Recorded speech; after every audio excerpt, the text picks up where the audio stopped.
Hey everyone, in this video I'll show you how to fix Adobe Flash is no longer supported in Chrome. Let's get started.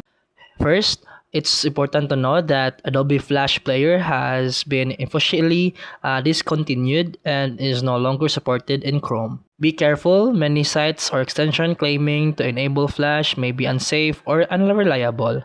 If the website supports it, try using HTML5 version instead of Flash.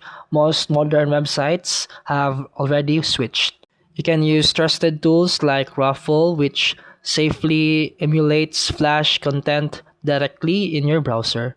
In Chrome, click the three dots, then go to Settings, then go to Search, Hardware, Acceleration, and turn on Use Graphics Acceleration when available, then relaunch Chrome. Some older browsers or special builds may still support Flash content, but this is not recommended for security reasons. If the site still relies only on Flash, it may no longer work unless updated by the developer. And that's it for today's video. If you found this helpful, please like and subscribe for more videos. See you in the next one.